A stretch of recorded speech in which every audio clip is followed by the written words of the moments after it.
Well, here we go again with another little video that is designed to help you overcome some of the problems you're having with corporations that are attacking you or your so-called straw man or your trust account. This little video may help you to understand what they're doing and how to overcome the little tricks that they are pulling on us. So the little tricks you need to know when faced with confrontation. These two little tricks here you really need to understand. If you do not know your rights, then you've got none. Absolutely none at all. You must know what your rights are. Now, every presentment or confrontation is merely an offer to contract. And most people, when they get a letter in the mail or something from a debt collection agency, a bank, or they get a summons to appear in court, they're absolutely panicking when all it is just an offer to contract. So get those two things clear in your mind. If you know your rights, then you have rights. So learning your rights and how to get around these things will help us immensely. Now, as we've learned in previous presentations, there's quite a few, I've put up quite a few videos now, so I don't like to keep repeating myself all the time, so you'll have to go back if you haven't seen them, if this is the first video you've seen. But our name is a corporation, okay? Knowing that our name is a corporation is going to help us a lot, because corporations are dead entities and they need a living being to assume responsibility for the corporation. Otherwise, they cannot function. Just like the courts need us to step up and take liability for our corporation or our name.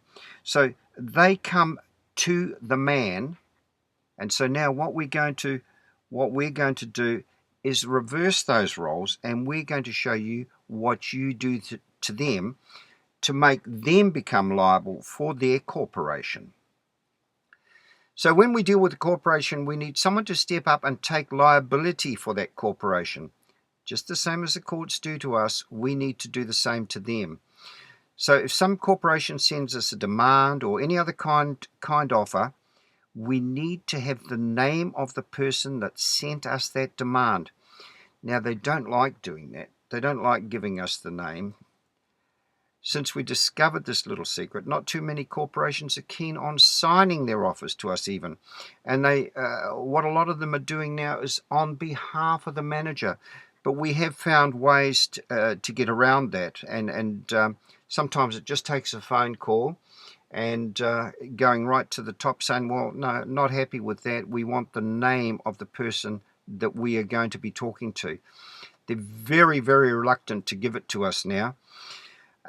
Because they know that this is how we're going to stop the corporations in their tracks. Once we have the name, and I'll show you now what we do. The first thing, all correspondence that we receive must be replied to within 3 days. Now, there are ways and means of getting around this. You can take a little bit longer if you say that you did not get the mail until a particular date. But however, there are ways around it. But normally, everything must be responded to within 3 days. And the second major detail is it must be addressed to an individual in their private capacity. We'll show you how to do that shortly. But it must be addressed to a living person in their private capacity. Our response must be sent via registered mail.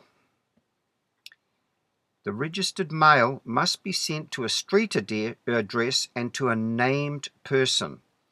Okay, this is part of the registered mail terms and conditions, is that you must send it to a street address. They will not accept a PO box, and they will not accept it unless it is to a named person. So this is why a lot of companies will only give you PO boxes, and you will have a great deal of difficulty getting a street address out of them, but there are ways and means to do that. Okay, now thanks, Brian, for this registered post. This is what a registered post envelope looks like here in New Zealand. Now, the reason that we use a registered post envelope, and they do cost a bit more, so some of you are trying to short circuit it by doing it by courier. But if you go onto the New Zealand Post website, or if you're watching this overseas, go onto your Post website and you'll come up with something like this. The terms and go into the terms and conditions. I just did a Google search and this is what it came up. What can't be sent? There are two types of items that you need to know about: prohibited items and restricted items. So let's have a look at prohibited items. Now, I've just taken a few of them here. There's a whole heap of them, but this is what cannot be sent in normal courier or normal mail. All these things outlined in blue here must be sent by registered mail. It is the only way that they can be sent. So traveller's checks, deeds, negotiable instruments. Now, what we're going to be sending them is a negotiable instrument, including any bearer security, bill of exchange or uncross-checked, bonds or shares, credit or bank cards, cash, currency, bullion or vouchers. Okay, so those things are the ones we're looking at. It does include fragile items, jewelry, collectible antiques, blah, blah, blah. But the most important thing that we are looking at is what we will be sending is a negotiable instrument. So that is what you ask for, a registered post envelope, and they do cost a little bit more, but hey, you've seen why. Now, all mail sent to a PO box and to a corporation will be ignored. They do not need to respond to us. And that's why we're not getting replies. And people saying, well, I wrote to them and they haven't responded. Okay, so now you can see why. And these are the little tricks of the trade that they use to stop us in our tracks. Unless the correspondence is directed to the real person that sent it to you, it will be ignored totally. Okay, so a corporation will ignore it, and unless it's sent to a named individual, it will be ignored. Right, now here's a letter. Now I've done it in two parts here because there's been a few complaints that the letters that I've written up are too small. They couldn't read them. So with a bit of luck, everyone, including someone with bad eyesight like me, will be able to read this. Now, the first thing you'll notice at the top there is that we have private. So we've received something.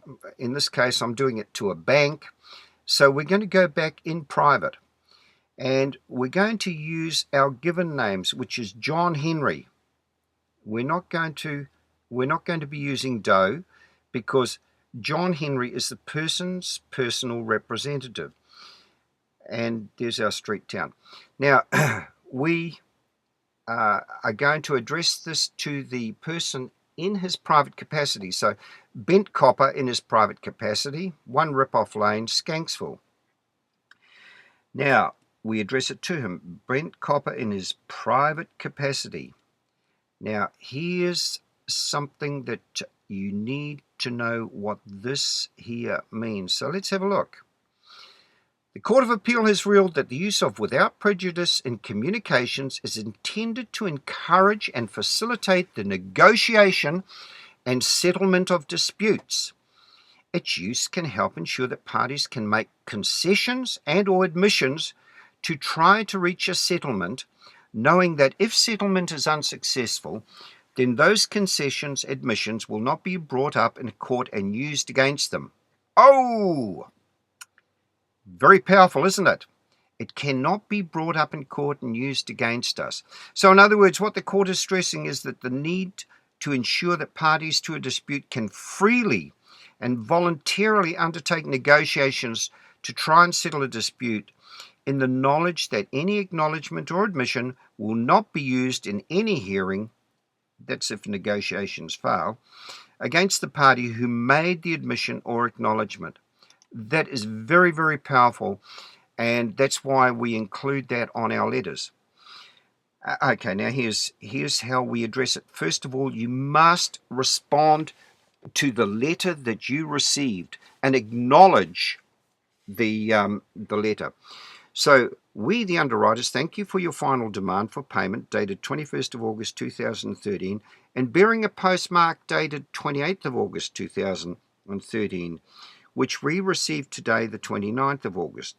Now, you'll notice that the date there that they wrote in their letter was the 21st of August, but they didn't post it until the 28th. So they're trying to delay the sending of the letter, thinking that that we're not smart enough to know that the 3 days of grace that we mentioned earlier is going to be up by the time we get the letter, and so there's nothing we can do about it. So we're addressing that right from the start. This is just one of the little tricks that they use against you. Okay, we continue. We are not certain exactly what Bent Copper is demanding in Bent Copper's letter to us, as in the second paragraph, and here I have it highlighted, accordingly the bank demands payment from you of $2,165, as there is no sum certain written, and the bank is making a demand on you. Now, the bank must put the amount in writing, because that there used to be a unit of silver, that symbol. Now it isn't. It's a nothing symbol. Okay? So it must be in writing, and it must be $2,165.25. That there is not a dollar sign. A dollar, as you've heard in previous videos, is a silver coin. Okay, then we go on to the notice, because we must notice them now. Okay, the notice. Bent Coppers hereby notice that we will at all times promise to pay any alleged outstanding amount upon Bent Copper under his own full commercial capacity with clean hands and equity, providing full, complete, certain, and not misleading disclosure to the following questions. Now, they cannot do that with clean hands and equity, because they know that they are perpetrating fraud upon us, and so they cannot do it with clean hands and equity. Therefore, the questions, and you don't need 200 questions like some of them are putting out there in their letters. These 5, there is no way that they can answer any one of them. And the first one, that John Henry is you. Now, if you go back to the previous slide, they're demanding it that you make payment. Well, is John Henry you? He most certainly isn't. 2, that a sum certain has been demanded for payment by the bank. As I showed you, there is no sum certain. There's only a squiggly, there's an S with a line through it, and then some numbers. So there's no written amount or sum certain that anyone is able to make payment. We haven't been able to make payments since 1933, so no one can make payment. We can only promise to pay on demand.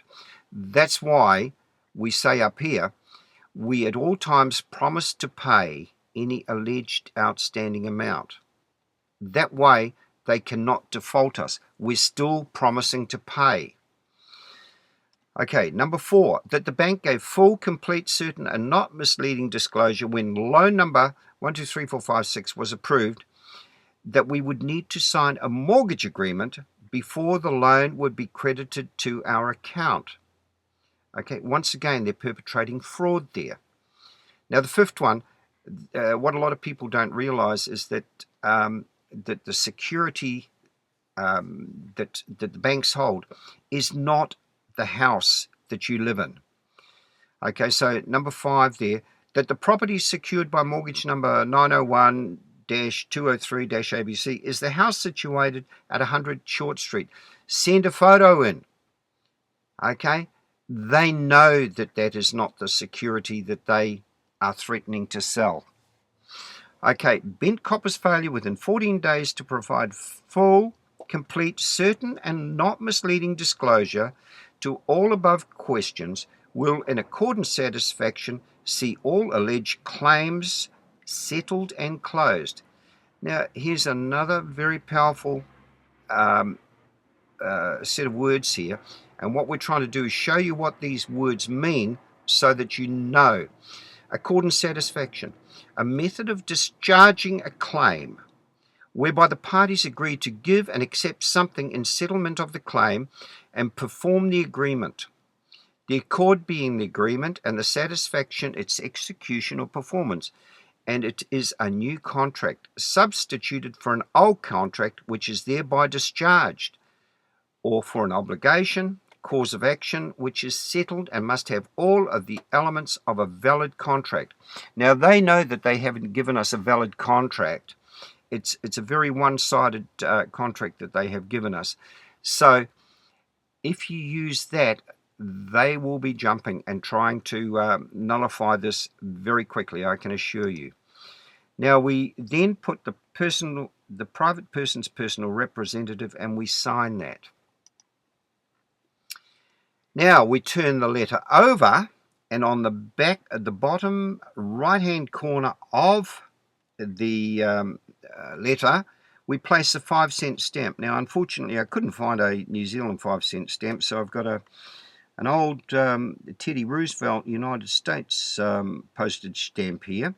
Now, this is what you must do. The day that you send the letter, you must stamp the date across like that.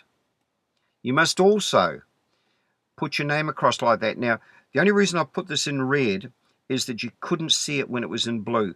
So I've put this in red, John Henry. Okay, you must do that. Now, you see, what happens with a lot of documents is that they will turn the document over and it becomes an inchoate instrument. They will then fill it out because they have your signature on the front side, and they use your signature to create money. Okay, so the inchoate instrument on the back here could be filled out to raise more money for them. So by doing this, you have put a postage stamp on there. You are the last signature on that page. They cannot interfere with the post. By following their rules, we are now holding them accountable. So don't take shortcuts. Follow the procedures, and they must leave us alone. Good luck out there. Do it properly, do it right, and let's hold them accountable. Thank you.